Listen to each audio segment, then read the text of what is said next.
Vale, sí, pues lo que quería comentar, es decir, interrumpímelo cuando queráis, ¿vale? Sin problema. Un tema que queríamos trabajar es la confianza. Bien, la confianza entre cliente, usuario e intérprete. Bien, que es algo que nos cuesta a veces Dios y ayuda. Y normalmente cuando se reciben quejas por parte de los clientes, casi siempre es por una pérdida de confianza. O sea, siempre va a ser porque no se han fiado de nosotros o suele ser el tipo, no lo hace bien, no traduce como debería hacerlo, yo creo que no dice lo que yo digo o ha dicho más de lo que debería. Entonces esa bajada de confianza suele ser el principal problema. Y bueno, como ya sabemos, tenemos el maldito San Benito en esta profesión de ser los traidores, ¿no? Siempre se ha dicho, el traductor y traditore, somos los traidores a la patria, los traidores a absolutamente todo. Somos los que hemos traído el pensamiento de otros lugares, somos los que podíamos estar entre los dos bandos de las guerras. Y bueno, pues ya sabéis, cada vez que en parte de guerra dice que han muerto 2 militares y un civil, pues ya os podéis imaginar quién es el civil, ¿no? Siempre una cosa que hemos cargado siempre a las espaldas. Mira, este es el menú que he preparado para hoy. Hablar de qué es la confianza, de qué es una buena interpretación, según nuestros clientes, la teoría del conduit, que ya le hemos comentado varias veces, la experiencia de los usuarios, algunos destructores de la confianza, algunos generadores de confianza y el triángulo de la desconfianza. Esto es la parte más importante para mí hoy. ¿Sobre qué es eso de la confianza? ¿Vale? Es, bueno, echando un vistazo, ¿vale? En sí es que alguien deja en nuestras manos algo, ¿vale? De buena fe, para que lo transmitamos a otro o alguien. Y entonces tiene que confiar mucho en nosotros para dejarnos ese algo, que puede ser un simple mensaje, como puede ser la información o la imagen de esa persona. Bien, según algunos estudios nos dicen que los usuarios o los clientes confían en los intérpretes para que transmitan sus voces, incluidas sus identidades y emociones y la información. Y eso cuesta bastante. Es algo que no se percibe, pero cuesta muchísimo a las personas para las que interpretamos que dejen en nuestras manos esa información, que dejen en nuestras manos su imagen. Es decir, si estamos interpretando para un médico, somos la imagen del médico y si, entre comillas, lo hacemos mal, es porque el médico lo ha hecho mal. Ay, pero nunca se ve lo contrario. A lo mejor se equivocó el médico, ¿vale? Pero siempre tenemos ahí, siempre vamos a tener ese miedo de dejar en nuestras manos algo que luego nosotros tengamos que transmitir o describir a la otra persona. Y es donde se generan los principales problemas. Porque para nuestros clientes, una buena interpretación es buen comportamiento y confianza, según los últimos estudios. Eso es lo que van a decir que eso es una buena interpretación. Sí, eso es. Ahí es cuando lo ha hecho bien. Cuando les ha parecido que nos hemos comportado bien, a saber que entienden por comportarnos bien, y cuando se han fiado de nosotros. Entonces, para ellos, ok, ha ido bien la cosa. Entonces, sí, se ha hecho bien la interpretación. Y es que, como hemos comentado unas veces, sobre todo para los nuevos, la teoría clásica de la interpretación nos dice que el intérprete es una tubería, es un conduit, es una tubería por la que va pasando la información. Entonces tenemos a un lado al médico, al cliente, y a otro lado tenemos al usuario. Entonces hay una porción de información y nosotros somos esa tubería por la que viaja la información. Y no quieren nada más o no hay nada más. Se suele ver al intérprete así. Por lo tanto, si nos ajustamos a esto, realmente el intérprete entonces, ¿qué pasa? No soluciona problemas de cultura, no solventa problemas emocionales, no hace nada más que repetir las palabras cual papagayo, ¿vale? Pero es que, como vamos a ir viendo, esto es normalmente lo que más le gusta a los clientes. Entendemos por cliente los de los servicios públicos, por profesionales, y en los usuarios, los extranjeros. Entonces, los clientes les suele encantar el tubo, porque ellos quieren esto. ¿Vale? Quiere que vayamos con ellos desde el primer momento hasta el final, acompañándoles en esta tubería larga, a la vez que ellos, sin salirnos de ahí.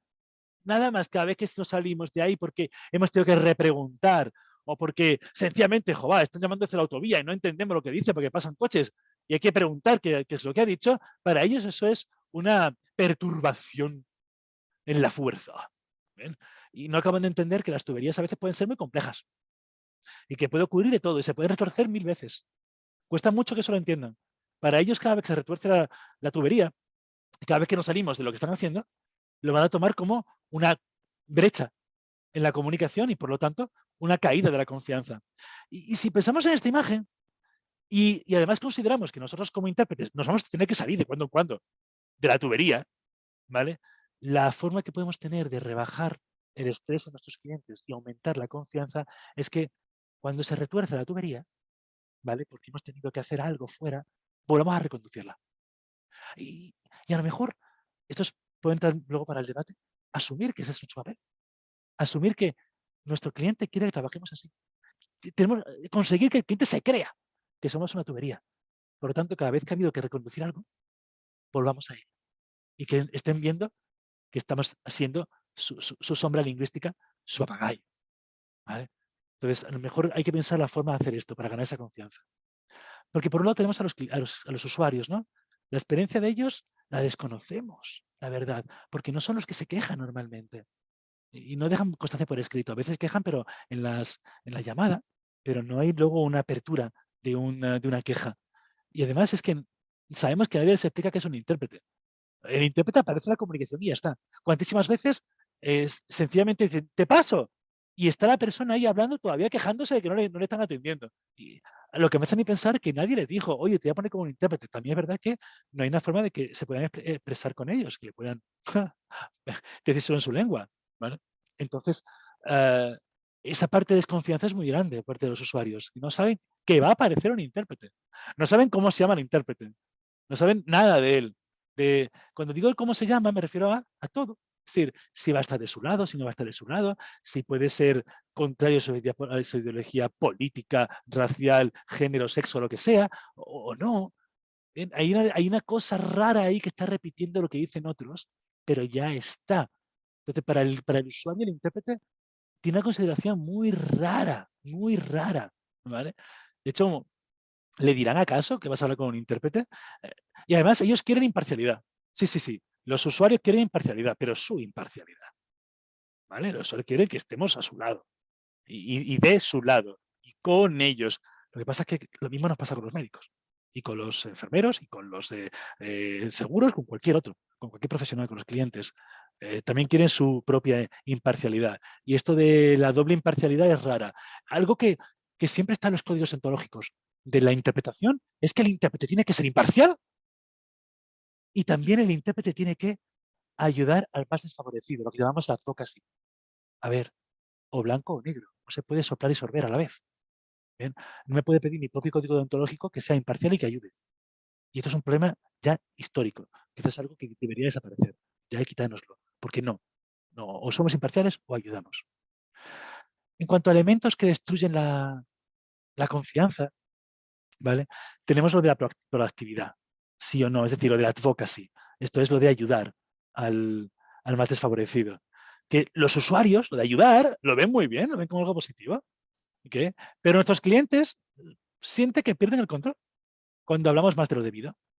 Entonces, esto de que el paciente nos haga una pregunta y nosotros la respondamos o utilicemos más palabras de lo necesario, porque no ha quedado, o sea, la forma en la que lo ha dicho el cliente, si lo traducimos tal cual, no va a funcionar así, y sabemos bastante que no, y hay que adaptarlo, tendremos entonces a un cliente contento, pero a un usuario contento, pero a un cliente mosqueado, porque va a pensar, ahí está pasando algo. No quiero que le ayudes, traduce lo que yo he dicho y punto. Frase por frase y ya está. Porque a lo mejor tú, con querer ayudar, la lías más. Eso destruye la confianza. También la idea de no estar de su lado. ¿Vale? Tenemos muchas veces rechazo de uno u otro lado por falta de afinidad, porque piensa que lo estamos traicionando. ¿Vale? Y esto nos pasa muchísimo. El usuario que se desespera porque parece que no entendemos lo que quiere, ¿no? Cuantísimas veces alguien pide una ambulancia, la ambulancia no se le va a dar porque el médico ha dicho que no se le va a dar. Y tenemos al usuario diciendo, es que no me entiendes. Es que no estás diciendo lo que yo quiero que le digas. Sí, sí, sí, sí, lo estoy haciendo. Lo que pasa es que como no estás consiguiendo lo que quieres, ya estás pensando que te estoy traicionando. Y por parte de los operadores igual, ¿eh? ¿Cuántas veces nos han pedido la dirección, pedimos la dirección del usuario y nos responde manzanas traigo? ¿Bien? O nos responde perro verde. Y luego te dicen, a ver, compañero, que te pedí la dirección. Ya, sí, lo estoy intentando, te lo aseguro. Pero no me lo está diciendo. Entonces, si no transmitimos al usuario, al cliente en este caso, por qué motivo no nos está dando la dirección, se crea ese rechazo. En plan, oye, ¿estás conmigo o no estás conmigo? ¿Me estás traicionando? ¿De qué te estás hablando? Porque te pregunto una cosa y tú me has traído otra. Y ahí se genera ese miedo a perder el control. Los médicos, principalmente, o los operadores, casi todos nuestros clientes, pero estos más que ninguno, tienen miedo a perder el control de la llamada. De hecho, una queja histórica que suelen tener es cuando se presentan los intérpretes que están recién salidos de la facultad y dicen esto de, hola, soy el intérprete, a partir de ahora voy a traducir todo lo que se diga, de hecho voy a gestionar los turnos de palabra. Si no quieren que no traduzca algo, no lo digan, por favor. En ese momento, el operador o el médico está sintiendo que pierde el control, porque en la comunicación el responsable máximo ahí es, en este caso, un médico, o es un policía, o es un guardia civil. El responsable máximo, una vez que piensa que puede perder el control, le entran los 7 males. ¿Vale? Y ya se pierde la confianza. Y ya es, esta persona no la quiero. Pensad que durante una llamada, por ejemplo, de 112, pensad que se crea una jerarquía, ¿no? Pero hay elementos de la jerarquía que van desapareciendo. Desaparecen operadores del 112 cuando pasamos a 061. Van desapareciendo a lo mejor enfermeros y pasamos a un médico. Pero los intérpretes estamos todos ahí, siempre, durante toda la comunicación. Y sabemos cuál es nuestro lado de la jerarquía. Luego lo vamos a ver, lo sabemos perfectamente. Pero en nada que hablamos más de lo necesario o que no cumplimos lo que quieren, pierden eso, sienten que están perdiendo ese control. Pero luego también se genera pérdida de confianza por nuestra parte. Esto es de los intérpretes, cuando peligra el resultado. ¿Vale? Lo que viene a decir este estudio es que se genera pérdida de confianza, digamos, cuando estamos viendo que la cosa va mal. Bien, si se ha comprobado que los intérpretes suelen asumir los objetivos comunicativos de los proveedores y se angustian cuando creen que la práctica comunicativa de los proveedores podría obstaculizar la calidad de la atención. Es decir, cuando estamos interpretando y vemos que el profesional de turno creemos que no está haciendo lo que debería hacer. Y que estamos solo pensando, pero por Dios, manda la ambulancia. ¿O por qué narices preguntas esto? A ver, no desvelo nada. ¿Cuántas veces hemos pensado en colgar del palo mayor a algunos operadores cuando hacen preguntas sobre los incendios? Cuando mejor han preguntado, han dicho a alguien, es que veo humo allá, 4 colinas más a lo lejos y 2 fronteras delante de mí. Y te dice, ¿pero qué se está quemando? ¿O hay algún herido? ¿Obstaculiza el tráfico? Y claro, y tú dices, ¿por qué hace estas preguntas? Por Dios. ¿Vale? Y ahí entonces se genera la falta de confianza nuestra. La generamos nosotros. ¿Vale? Ya empezamos a pensar, este es idiota. ¿Vale? Entonces, esa falta de confianza, cuando vemos que peligra la comunicación, la generamos nosotros. Ahí también tenemos nosotros nuestra parte de culpa. ¿Vale? Y ahí también nosotros tenemos que hacer el examen de conciencia. Igual que queremos que nos dejen trabajar, dejar trabajar también. ¿Vale? Sobrepasar los límites, que suele ser apreciado por los usuarios, pero no por los clientes, ya lo hemos dicho. Salirnos de la tubería. ¿Vale? A los clientes les suele gustar, perdón, a los usuarios les gusta, a los clientes no. Recordad, usuarios, los extranjeros, clientes, los profesionales de España. Y también la mala reputación del sector. ¿Vale? Hay que jorobarse que todo el mundo parece haber conocido al menos un caso en el que el intérprete se equivocó. Manda huevos. ¿Vale? Y también estos San Benito que tenemos en lo alto y que nos va a costar bastante quitarnos. ¿Vale? Y es que siempre, siempre, siempre, siempre vamos a tener esto encima. Siempre es, ya, es que fulanito lo hizo mal, que por Dios. Entonces, quizá nos toca intentar poner la carne en el asador para que esto no ocurra así, pero no es el objeto de este taller, sino únicamente ver por qué motivos se desconfía. ¿Vale? Y luego la jerarquía, ya lo hemos visto. Nosotros tenemos muy claro dónde estamos, ¿no? Imagino que, si os digo ¿en qué pieza de ahí somos nosotros? ¿Qué pieza del ajedrez? ¿Alguien me dice una pieza?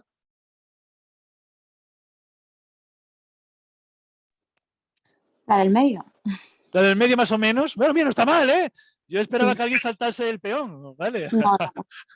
Justo en medio, justo en medio. Justo en Entre medio. unos y otros. Vale, venga, vale, ok, mira, nos estamos valorando, eso está genial, ¿vale? Pero sí está, nosotros sabemos que hay una jerarquía en la llamada, ¿vale? Y que nosotros acompañamos a esa jerarquía, perdón, acompañamos a la gente dentro de esa jerarquía, ¿vale? Y es nuestro trabajo. Entonces sabemos que entre ellos saben quién manda perfectamente. Cuando está el operador, cuando está la enfermera, cuando está el médico, cuando está la gente de policía, cuando está la gente de Guardia Civil, cuando entre ellos montan su jerarquía. Y nosotros estamos ahí únicamente trabajando para todos. ¿Bien? Y eso también genera una desconfianza cuando parece o ellos piensan que queremos usurpar en la jerarquía. Cuando a lo mejor, por ejemplo, un intérprete, y no os digo que no lo hagáis, cuando un intérprete osa, porque yo tuve que hacer, por ejemplo, hace muy poco tiempo, mandar a callar a un médico y a un operador porque a lo mejor me están dando un número de teléfono y están hablando entre sí. Dice, perdón, cállate, que tengo que trabajar. Dice, ¿pero quién es un intérprete para...? Que eso fue lo que me soltaron. ¿Quién es un traductor para decirme eso? Pues el que está trabajando ahora mismo. Y usted que está obstaculizando. ¿Vale? Y ahí se queda esa jerarquía. Cuando le has echado por tierra la jerarquía. ¿Vale? Y ya continuando, ya no sé para quitarlo, ¿no? Vale. Y ya continuando, los criterios también cambian con el tiempo. Esta es otra historia. Puede haber médicos que valoren cosas muy buenas nuestras, a unos sí, a otros no, que les guste uno más por otro, más afinidad con un intérprete que con otro, e incluso esto puede cambiar. Unos meses pueden gustar una cosa, otras veces puede gustarle otra. No siempre van a considerar como elementos de calidad lo mismo.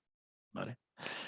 En cambio, si tenemos generadores de confianza, hay cosas que sí, también generan esa confianza. ¿Vale? Por ejemplo, cuando piensan que servimos de ayuda, que es ese concepto de intérprete como herramienta. Que probablemente, pues no, nosotros sabemos que somos algo mucho más que una herramienta, somos mucho más que una tubería, pero ellos son felices cuando saben que el intérprete es herramienta y el intérprete sirve para esto. Y eso lo hace. Si os fijáis, en las llamadas telefónicas que trabajamos, todos tienen un perfil y un cometido muy delimitado. Y cada uno hace una cosa en concreto.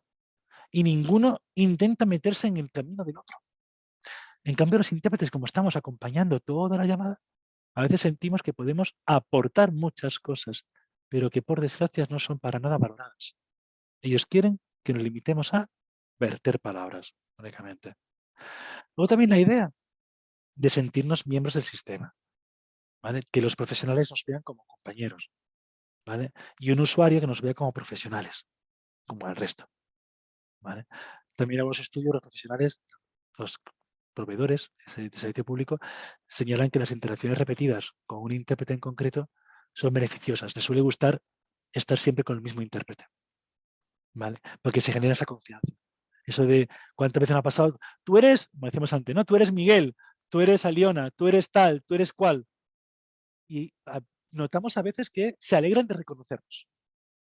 Bien, y eso genera confianza. Saben que ya han trabajado contigo y están contentos.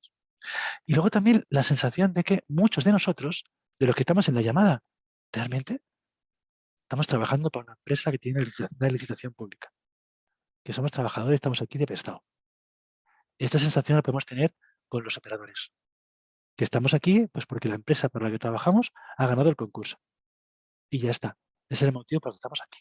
Y punto. Vamos a trabajar entonces. Cuando todos nos sentimos iguales, es más fácil generar confianza. Ese fue uno de los motivos por los que en Duales se utiliza lo del compañero. ¿Vale? Y vemos que además que casi todos lo utilizan por esa sensación. Otro elemento que produce confianza es que nos conozcamos los procedimientos. ¿Bien? Te sienten alivio cuando un intérprete demuestra que conoce el proceso por el que va a pasar y los requisitos. Sienten alivio cuando le estamos explicando cómo funciona la solicitud de asilo y no sabemos todos los pasos. O no sabemos perfectamente lo que dicen los protocolos que tienen que firmar. ¿Vale? Entonces, para esto, ¿qué podemos hacer? Estar al día, es decir, estar interesados. A nosotros en la carrera nos decían ese interés enciclopédico. ¿No? Que cuando tengamos un nuevo cliente, pues como ahora nos ha pasado con el 024, vamos a aprender, vamos a ver qué es lo que se hace ahí, vamos a preguntarles. Cuando cada vez que firmamos protocolos, siempre lo hacemos con ellos, ¿no? Hablamos con ellos y les preguntamos cómo trabajan y todo esto. Acordaos cuando empezamos, por ejemplo, con Centro Cometa, también, bueno, ¿usted cómo trabaja? ¿Cuál es el procedimiento? Y además que tengáis todos vosotros, los que no sepáis cómo se hace un empadronamiento, porque ya has empezado ahora, mirad cómo es un empadronamiento. aprendedos eso, porque va a salir mucho. Y el cliente tiene, sobre todo el usuario, más miedo que nadie. Y si conseguimos transmitir la tranquilidad de que conocemos el procedimiento, ¿vale? Generaremos confianza. También hay otro aspecto que genera confianza, que es el respeto a la situación. Entendamos que los usuarios no eligieron la situación por la que están pasando. Nadie eligió tener que llamar al médico. Nadie eligió que bombardeen tu país, tengas que huir. Nadie eligió que te des de vacaciones y te haya entrado, yo qué sé, una colitis. ¿Okay? Nadie ha elegido eso. Y entonces en ocasiones nos ha pasado, seguro, sí, que hemos escuchado en muchas comunicaciones a alguien que está de vacaciones y a lo mejor el profesional de turno resopla. Dice, pero tú estás de sanitaria, no tengo tarjeta sanitaria, pues estoy de vacaciones. Y escuchamos eso. Eso hace que la confianza se vaya al carajo. Es el respeto por lo que le pasa a esa persona. Que seguro que no está así por gusto. Vale, seguro que os pido opinión y si me saquéis algunos, sobre todo de las noches, que llaman porque les da la gana. Ok. Ahora lo hay. No es lo normal. ¿Vale? Seguro que esa persona que llama por la noche porque le da la gana, lo que hay en su cabeza tampoco lo eligió. ¿Vale? Y luego, pues eso, a veces también los clientes tampoco están contentos, los profesionales, con su situación y cargan contra todo y contra todos.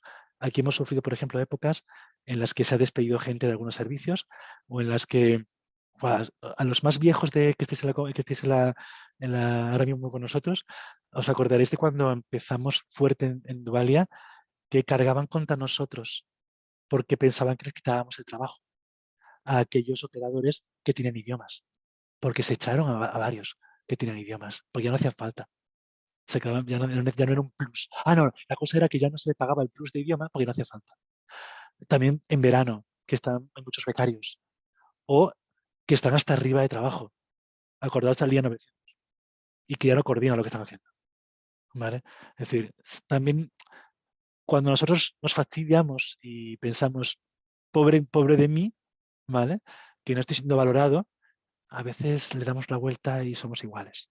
Entonces, bueno, hagamos nuestra parte, cuando menos. También respeto a la lengua. Esto a nosotros lo conocemos. Hay usuarios que agradecen, los usuarios agradecen que se les hable su propia lengua, aunque por experiencia sabemos que muchos clientes prefieren utilizar el menor número de lenguas posible. ¿Cuántas veces ha habido lo de, no, solamente puedes llamar en inglés, en rumano y en árabe? Ya, pero es que es alemán y le está costando, Dios se ayuda. No le digas que tiene esa lengua porque se acostumbran. Esto ya ha pasado. Ya ha pasado. ¿Vale? Y genera confianza ese respeto hacia la lengua, que lengua es cultura. También el conocimiento de tecnicismos. Es decir, los usuarios se tranquilizan cuando somos capaces de reconocer las palabras técnicas y las transmitimos. ¿Vale? Por lo tanto, estos lo adquirimos según vamos interpretando y según nos interesamos por aquellos nuevos servicios, nuevos clientes. Cuando salió, por ejemplo, lo del testamento vital, acordaos que aquí se mandó a todo el mundo para que se leyera un testamento vital, porque ya hemos empezado a hacer un montón, luego no se hicieron tantos. Pero bueno, fue un aviso a navegantes sobre el testamento vital. También como generador de confianza es la voz. ¿Vale? En nuestro caso, el lenguaje corporal es la voz, bueno, no se nos ve, pero es que dejemos de ser el intérprete presentador de informativos o el intérprete robot, ¿vale? Que utilicemos la inflexión de la voz, la calidez de la voz, bien, eso. Entiendo perfectamente que lo de la voz va mucho con la persona, que hay gente que somos más drama queen, por ejemplo, y otros son más monocordes, pero también lo vemos en los operadores y en los profesionales, ¿vale? Que también necesitan esto. ¿Okay? Otro elemento que también genera confianza es que utilicemos las mismas palabras. Esto es un truco que os animo a utilizar si os apetece. ¿Vale? Intento quitarme esto de aquí que tengo. No sé qué. No sé qué. Deshabilitar. No me deja. Bueno, da igual. El uso de las mismas palabras. Mirad, hay algo curioso en las personas para las que interpretamos, y es que van a chequear lo que digamos, van a comprobar el vocabulario que utilizamos, aunque no entiendan el idioma. Y entonces, cada vez que ellos han dicho una palabra y esa palabra aparece en nuestra interpretación, hacen palmas. Es como, oh sí, qué bien lo están haciendo. ¿Vale? Por ejemplo, Pongamos por caso, tenemos una clienta que se llama, yo qué sé, Olgash, yo qué sé, ¿no? Pues me ocurrió así al azar, ¿no? Entonces, ¿qué te dice? Quiero que le digas, hola, soy la intérprete de Olgash. Como no digas eso, va a desconfiar, porque está esperando escuchar su nombre. Es una tontería, obviamente. Sabemos que es una tontería, pero está esperando escuchar su nombre. Y en cuanto no lo hayas dicho, va a decir, no has dicho tal cosa. Y si no te lo va a decir, a partir de ahí ya sabe que tú omites cosas. Lo mismo con las palabras internacionales. Cuando, imaginaos, una cosa tonta, ¿no? Pero dice, pues dile que en ayuda en ayuda internacional, no sé qué, tal y cual, hay que ser así, no sé qué, y tú cuando empiezas a interpretar, por ejemplo, en inglés, you should bear in mind that something really important, something to bear in mind is that the international way of ya he escuchado la palabra internacional. Dice, muy bien. O cuando te dice, dile que mañana se vengan ayunas. Esto es muy importante, díselo. Es muy importante que mañana vengan ayunas. La palabra ayunas no la va a captar. Seguro que no, en ningún idioma. ¿Vale? Pero si yo, por ejemplo, lo hago en inglés, yo le voy a decir, so you should come here on an empty stomach. It's really important.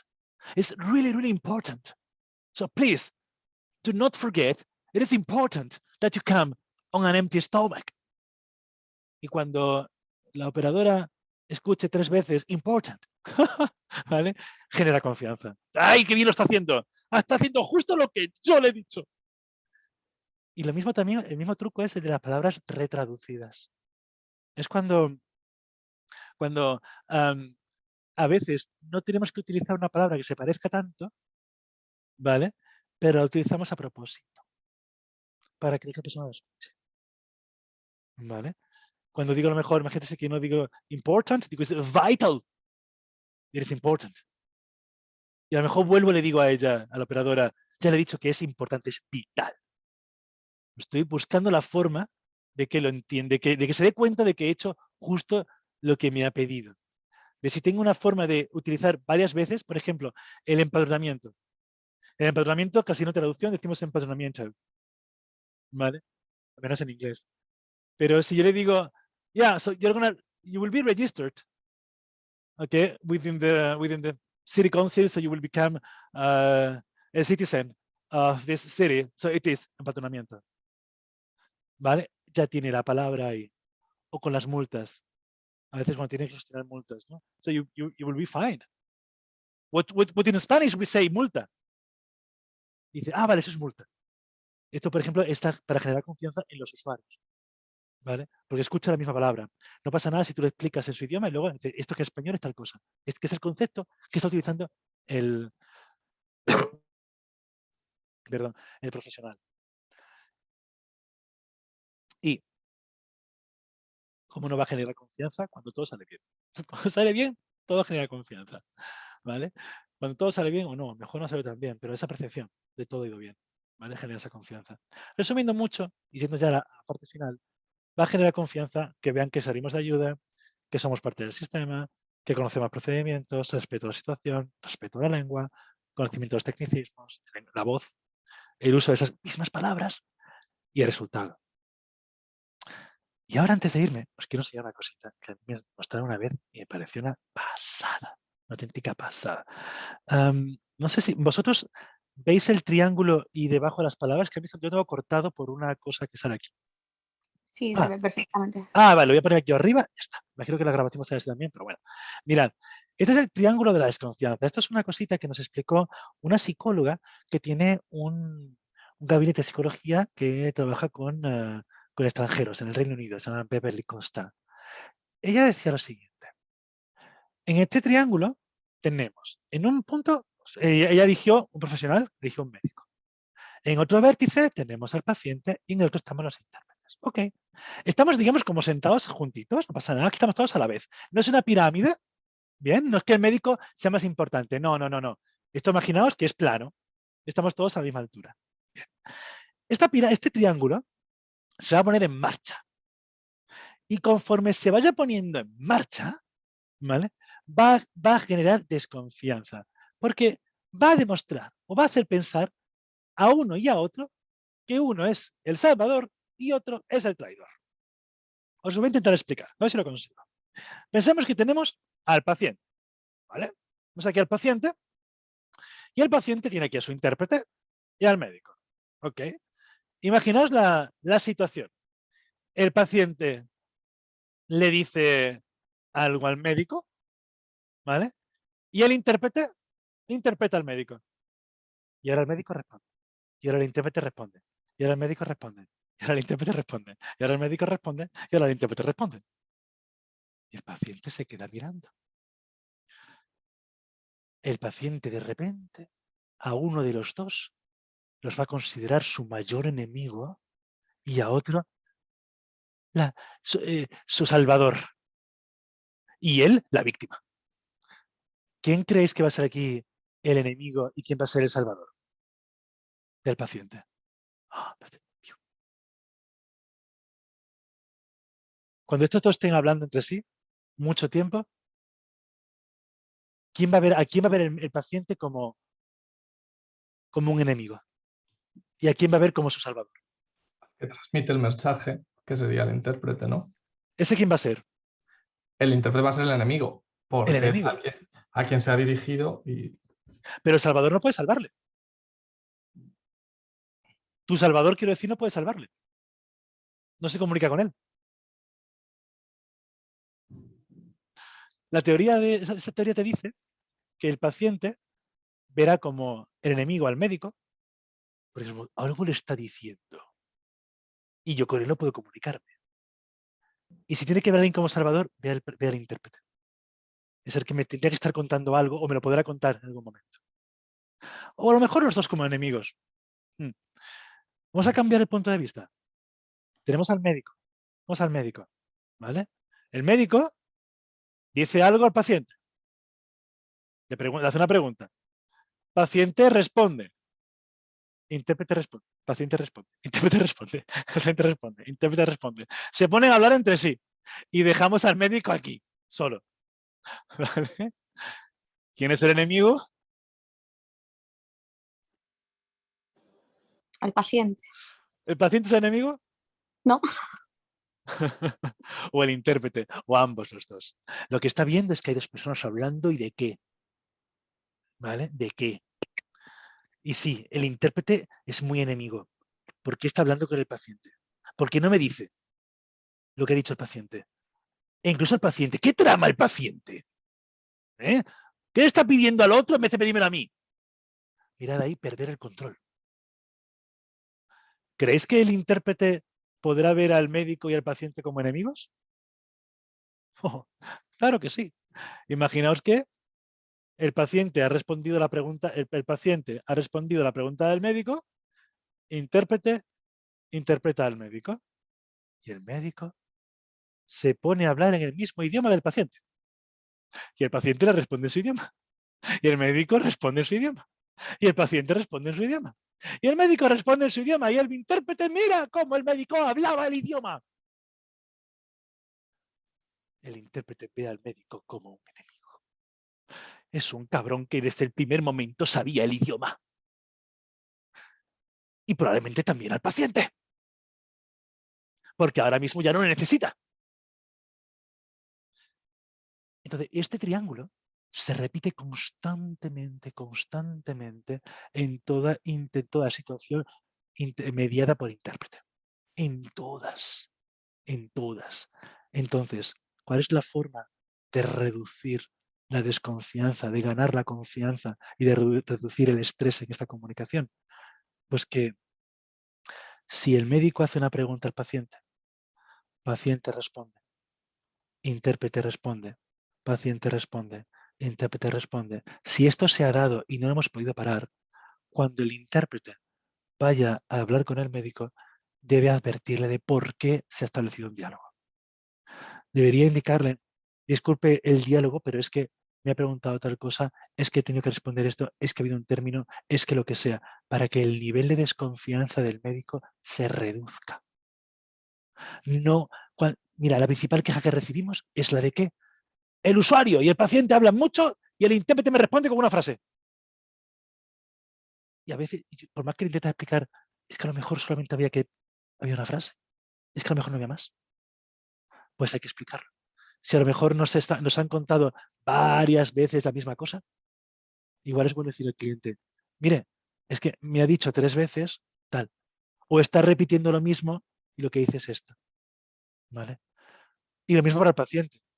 Si el médico habla con nosotros mucho tiempo, disculpe, ¿estábamos buscando al médico o estamos haciendo otra cosa?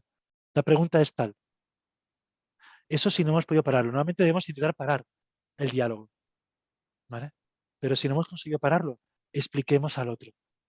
Os aseguro que explicando al otro lo que ha ocurrido en esa interacción, reduciríamos al mínimo las quejas, reduciríamos la desconfianza y lo agradecerían, ¿vale? Que se explicara esto, porque sabéis que siempre van con esa presión temporal y con todo ese miedo. ¿Vale? Pues esta es la teoría del triángulo de desconfianza que os quería comentar en la interpretación. Y por mi parte, yo creo que ya no tengo más nada, no tengo nada más. Esto es donde he basado mi trabajo. Y nada más, placer por aquí. Detengo esto